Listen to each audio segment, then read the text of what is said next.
Your past self calls and says, hello, welcome to this week's Wild Spirits News. I'm Sibylla and I help women between 40 and 60 to do lots of what they love and to find their unique life purpose. If that sounds interesting, check out my website, wildspiritscoaching.com. Today's subject is, as I just said, your past self calls. You might say now, wait, isn't it usually the future self that calls and gives you advice or. And that's true, but I have a point, so bear with me, hear me out.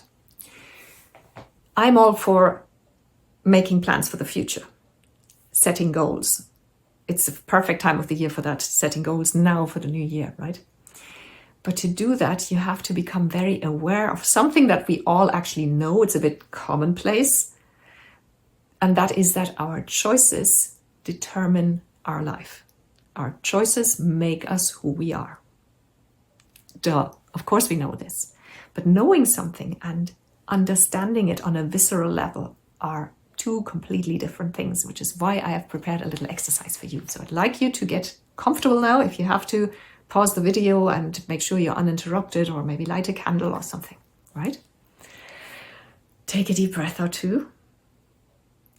And now I would like you to cast your mind back to 20 years ago. Around 2024 December. Look, it doesn't have to be. It can be a year before, a year later. It's fine. Around that time, 20 years ago. Don't stress. And try to remember as much as you can about that time. Where were you working? Or were you maybe studying at the time? Were you in a relationship? Who with? Who were your friends? Who did you hang out with? What did you do in your free time? What were your passions? Try to remember what was going on. Was there something that made you particularly happy? Or was there trouble? Some obstacles, problems? And while you do this, I would like you to pay attention mostly to your emotions, to what you felt at that time. So, were you happy? Were you maybe just in love and top of the world? Maybe you were just ticking along. Or maybe you had problems, relationship problems, trouble at the job, or unsatisfied. Or you were very happy because you just landed your dream job, What about your friends? How did they make you feel? Your passions? What was your predominant emotion? What were you struggling with? What were you happy about? And now here's a big caveat. As you do this, I want you to not judge. Don't say, oh, I made such bad choices. Or even don't even say, oh yeah, I made the exact right choices. Don't judge at all. Just observe. Be a scientist to look at your own life.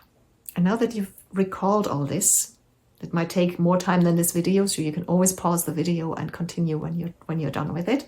But once you've recalled as much as you can and tuned into the emotions that you felt, become aware how the choices and the things that you went through and the choices you made at the time, people, job, passions, where you lived, the way you lived, how these choices have affected your life ever since, and have turned you eventually into the person that you are today. Just really make that connection over the last 20 years. And again, this might take some time.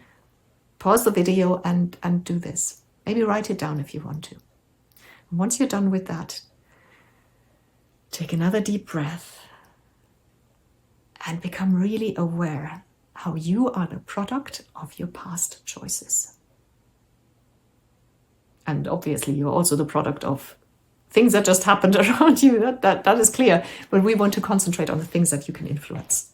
Because from this, you're going to draw conclusions as to which choices you should make now, today, this year, in 2024, and what you should set for goals in 2025. That will make your future self happier, more rested, more joyful, and all these good things. And that's it. That was my last video for this year, and that's why I broke the usual format of background and task, because I just wanted to give you a bit of inspiration. It's the time of the year when we think about these things, and I would like to invite you to do this exercise that I just described, and then to set wonderful goals for 25. Not just goals that you think you should do. I'll lose weight, I'll be good. And set goals that excite you. Goals that have to do with your passions, with the people you love, with yourself, your own well-being, your passions, your joy is probably your best bet. Set some goals that make you really excited for 2025. And if you need any help with this, get in touch with me. If you're already on my email list, then you know how to contact me, because all my subscribers can always get in touch, and I always love hearing from people. If not, then get on the email list. Go to wildspiritscoaching.com and sign up for the 100% spam-free Wild Spirits News community newsletter, love letter. I always make sure to include some useful information that you don't get anywhere else. It's only 1 email per week, so spam-free, like I said. I would love to have you. Now, I wish you a beautiful holiday, a great start in 2025, and I'll talk to you in the new year.